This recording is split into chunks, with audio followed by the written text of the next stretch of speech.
বয়সভিত্তিক ফুটবল দল থেকেই দুর্দান্ত খেলছেন লামিনে ইয়ামাল। উঠে এসেছেন বার্সেলোনার ফুটবল তৈরির কারখানা লা মাসিয়া থেকে। তার খেলা দেখে অনেকেই তার মধ্যে লিওনেল মেসির ছায়া দেখতে পান, কেননা ফুটবলের মহাতারকা মেসির উত্থানও যে লা মাসিয়া থেকেই হয়েছে।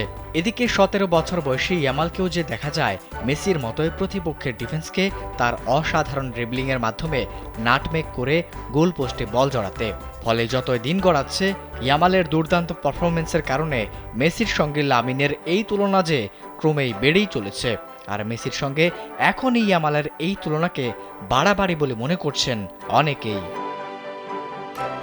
ফুটবল মঞ্চে আবির্ভাবের পর থেকেই লামিনে ইয়ামালের সঙ্গে লিওনেল মেসির তুলনা হচ্ছে। তবে মেসির সঙ্গে এই তুলনা যে সবাই পছন্দ করছেন এমনটাও কিন্তু নয়। এমনই এক ইঙ্গিত পাওয়া গেছে বার্সেলোনা সেভিয়া ম্যাচের আগে। মেসির সাথে ইয়ামালের তুলনাকে বাড়াবাড়ি বলে মনে করছেন সেভিয়ার মিডফিল্ডার সাউল নিগেজ।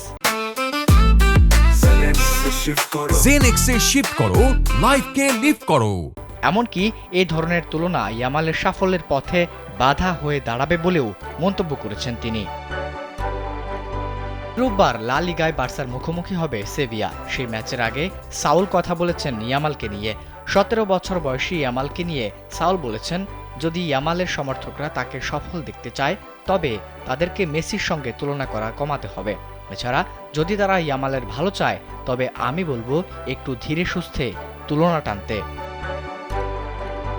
এদিকে কেন মেসির সঙ্গে ইয়ামালের তুলনা বন্ধ করা উচিত সে কথা জানিয়ে সাউল আরও বলেন, প্রথম কারণ মেসি একেবারেই আলাদা একজন ফুটবলার। ব্যক্তিগতভাবে তিনি মনে করেন এখন পর্যন্ত তার ধারের কাছেও কেউ নেই। তাই স্প্যানিশ ভক্তদের প্রতি সেভিয়ার এই মিডফিল্ডারের অনুরোধ ইয়ামালকে কারো সাথে তুলনা না করে তাকে খেলার প্রতি মনোযোগী হতে দেওয়া এবং তাকে নিজের মতো করে খেলতে দেওয়া উচিত। অন্যদিকে কিছুদিন আগে মেসি নিজেও ইয়ামালের মাঝে নিজের ছায়া দেখতে পান এমন মন্তব্য করেছিলেন। তাই তো ফুটবলের মহাতারকার এমন বক্তব্য যে ইয়ামালকে তার ক্যারিয়ারে আরও সামনে এগিয়ে নিয়ে যাবে সেটিও আর বলার অপেক্ষা রাখে না। আবিদ হাসান, কালবেলা।